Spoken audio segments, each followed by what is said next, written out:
We've all experienced awkward moments, but for those in the public eye, one awkward moment could be witnessed by millions. Of course, Meghan Markle is no stranger to having all eyes on her. As a former commoner learning the ropes of royal behavior, the new Duchess has already experienced quite a few awkward moments for all the world to see. What if the man who once swore to protect his wife became the one to expose her deepest secret? London woke up to whispers before sunrise. A private jet had landed at Heathrow, and from it stepped a figure no one expected to see again. Prince Harry, silent, guarded, and carrying a single black briefcase that's now at the center of a royal firestorm. They say inside that case lies evidence powerful enough to shatter Meghan Markle's reputation: documents, recordings, transactions that could turn love into betrayal and fairy tales into scandals. But this wasn't a reunion. It was a reckoning. The same man who once faced the world for her now walks back into the heart of the monarchy alone, not as a husband seeking peace, but as a witness ready to speak the truth no one wanted heard. Why now? What pushed Harry to cross the line he swore he'd never touch? And what really hides behind those sealed files that sent shockwaves through Buckingham Palace?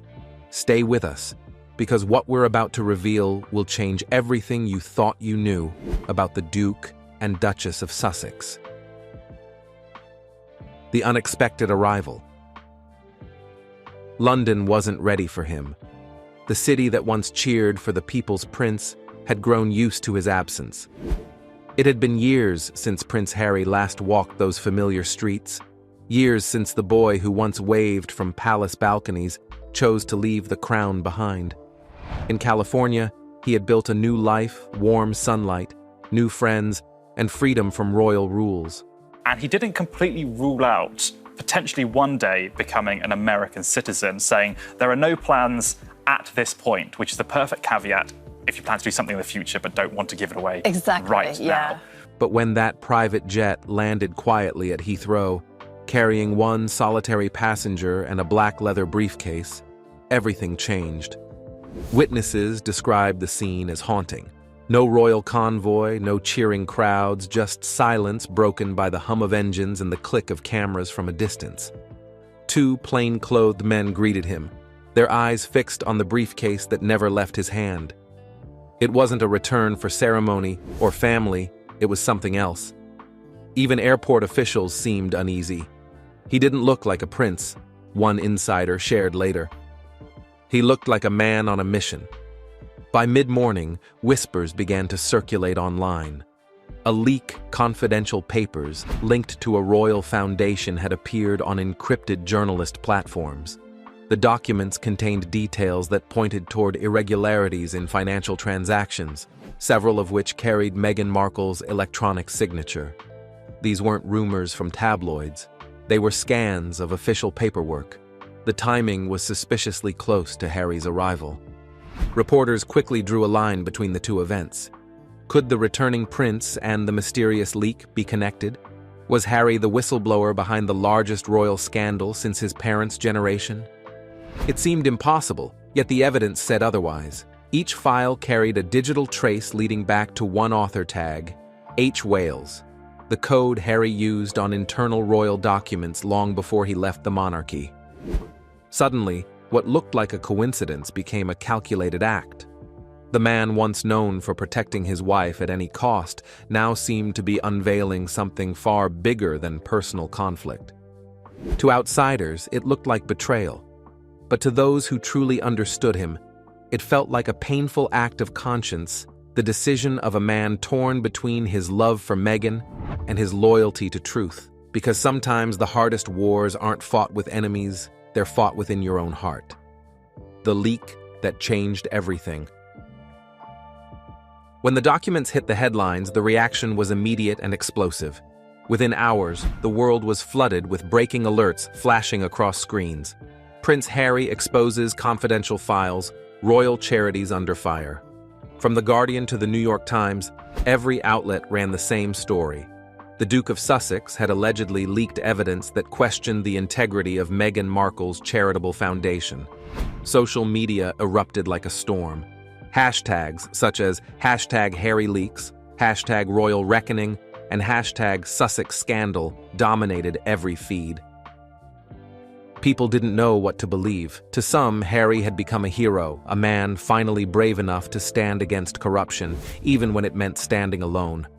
But to others, he was a traitor, a husband who had turned his back on the woman he once vowed to protect. The internet is split in two. Royal supporters demanded answers. Meghan's defenders accused the media of another smear campaign. But this time, it wasn't just a rumor. The files weren't from anonymous sources or unverified leaks. They were real documents with official headers, digital signatures, and financial details that couldn't be easily dismissed. The files revealed large payments marked as outreach and community development that, upon inspection, were linked to luxury travel, personal consultants, and high-end marketing services. Each expense told a story, and none of them fit the image of transparency Meghan's brand was built on. The most shocking part? The Charity Commission in the UK confirmed that a quiet internal review had already been underway before the leak. According to one senior analyst, they had received unusual financial reports connected to a royal-adjacent foundation. But without direct proof, the matter had been left under wraps.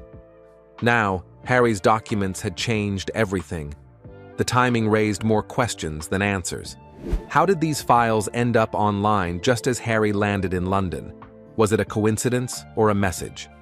Behind palace walls, panic replaced protocol. The royal family moved fast, holding an emergency meeting at Clarence House before dawn. Phones buzzed, advisors were summoned, and King Charles reportedly gave only one order: containment. His expression, insiders said, wasn't anger, it was fear. Because if Harry truly had access to royal-linked accounts, then the scandal wasn't just about Meghan. It could reach the highest levels of the monarchy. Across Britain, the story dominated every conversation from newsrooms to pubs, from classrooms to parliament corridors. It was no longer a private family matter. It had become a crisis of national trust. The press described it as the moment the royal walls cracked, and as the headlines grew darker, one haunting thought began to echo across the nation. If Prince Harry was willing to expose this, what else was he hiding? The leak had done more than reveal secrets.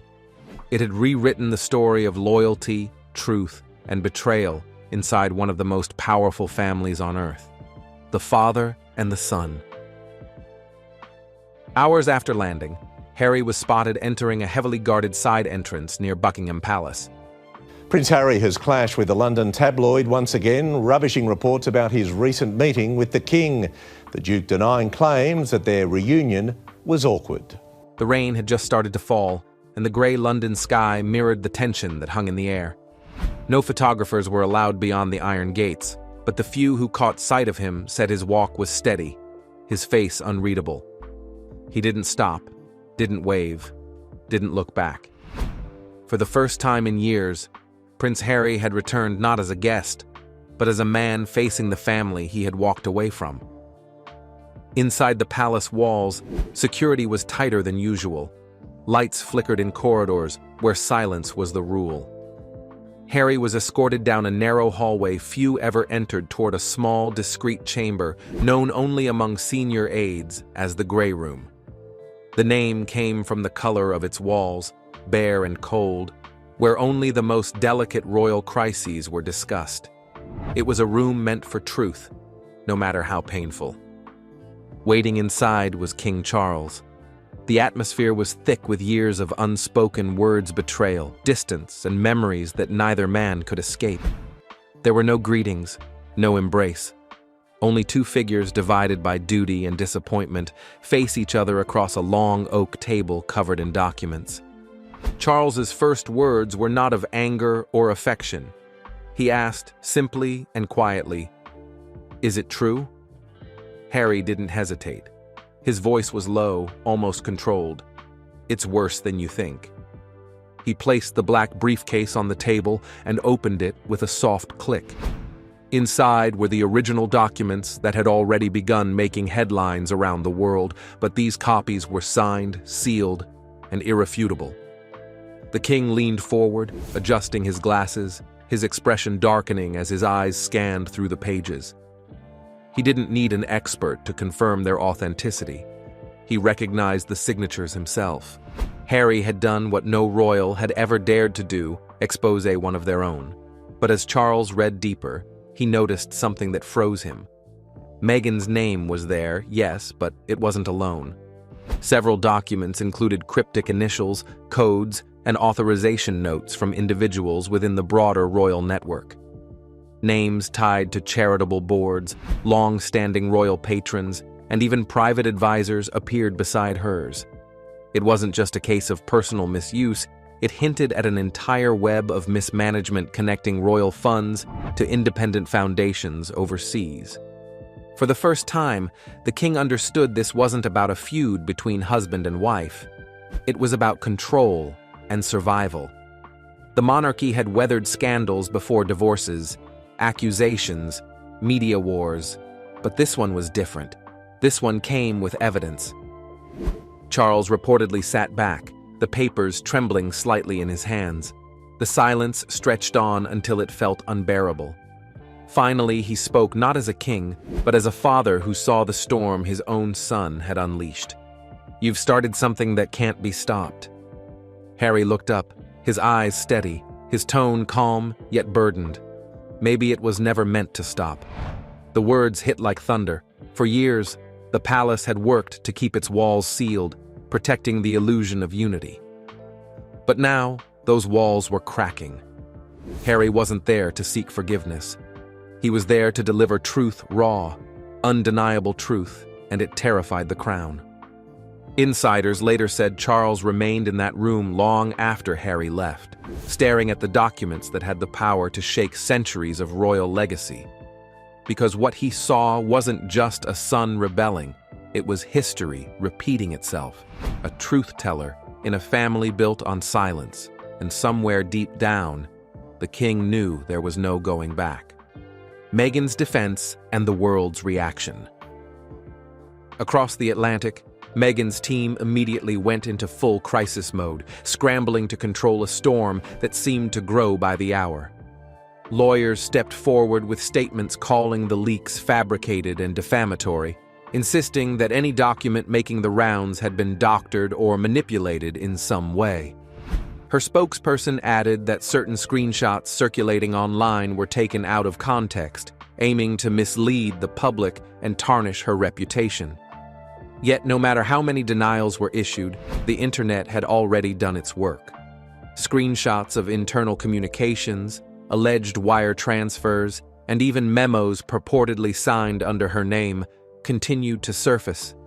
Every denial seemed to fuel curiosity rather than quash it, leaving the public trapped in a swirl of suspicion and speculation. People didn't know what to believe anymore. A vocal portion of her supporters defended her fiercely, framing this as yet another orchestrated attack by the institution, a familiar narrative of the outsider being targeted by an entrenched establishment. They flooded social media with hashtags and messages of solidarity, urging patience and trust. But on the other side, critics argued that this was karma finally catching up.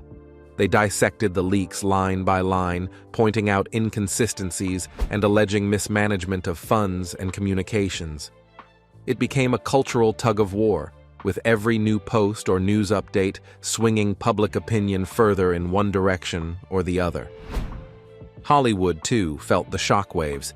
Celebrities who had once praised her publicly started growing quiet. Invitations to events dwindled, and sponsors who had enthusiastically backed her initiatives began to step back, wary of association amid a scandal that was rapidly evolving into a full-blown PR nightmare. Social media, once her strongest ally, shifted tone. Admiration turned into curiosity, curiosity into skepticism, and skepticism into outright doubt.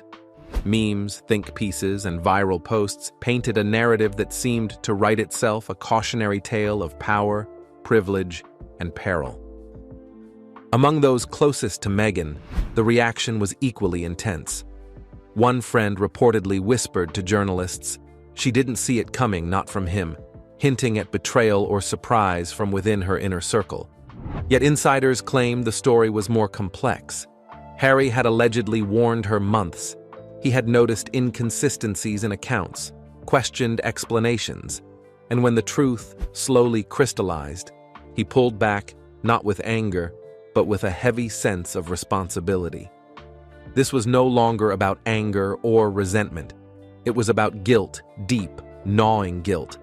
Guilt for defending what might not have been real, for standing against his own family without seeing the cracks in the narrative. He had wanted to shield her, to stand by her side, but the reality had emerged like an unstoppable tide.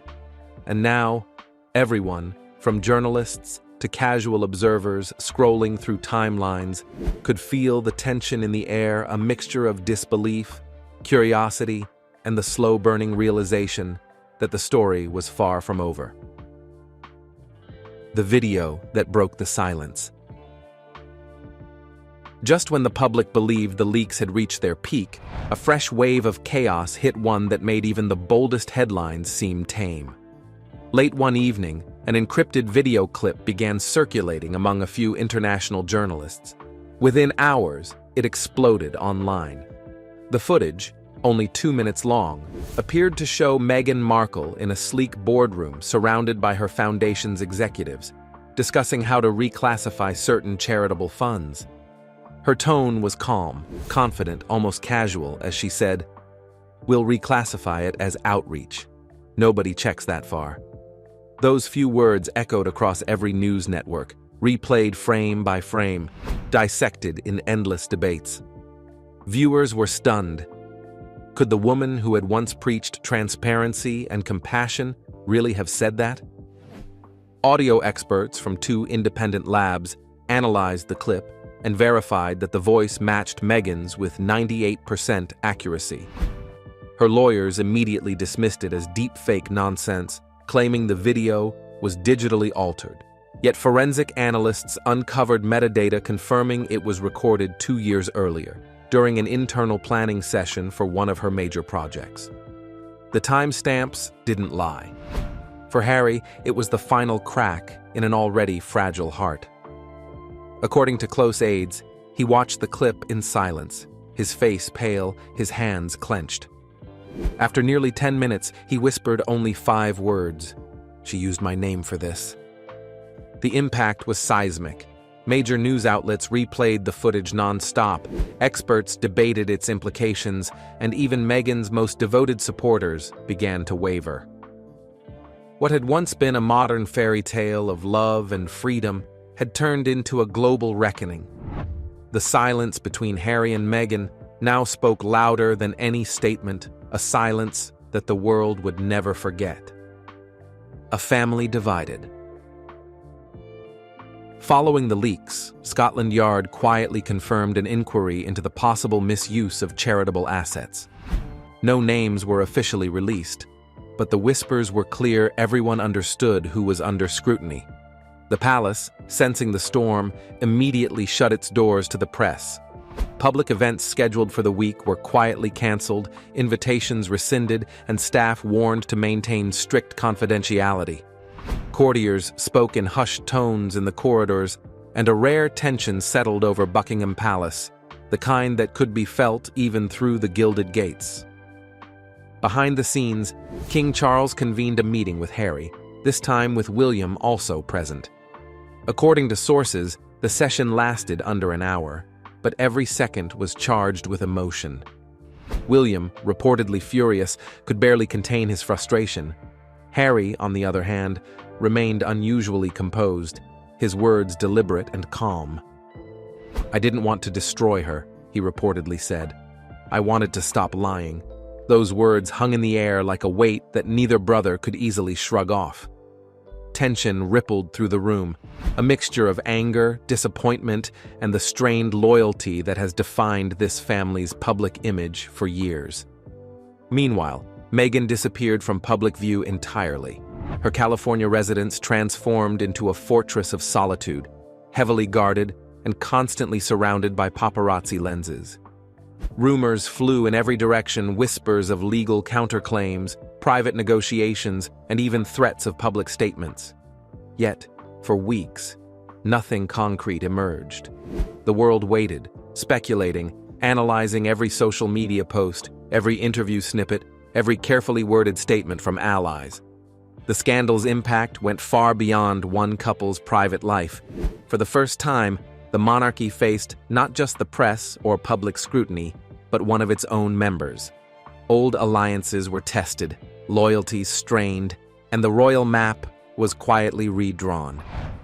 Questions emerged about the future of charitable oversight, family trust, and the delicate balance between tradition and transparency. In many ways, the leaks had cracked open a window into a world usually hidden behind ceremony and protocol, a world where even the most public figures were vulnerable to betrayal, mistakes, and the heavy weight of truth. So now, as the dust settles over London, one truth remains. Prince Harry didn't just come home. He came back with a purpose. The boy who once walked behind his mother's coffin as the world watched had returned as a man unafraid to face the system that shaped him. Was it justice or vengeance? Maybe both. But one thing is clear. When Harry opened that briefcase, he didn't just reveal evidence, he revealed the cost of silence.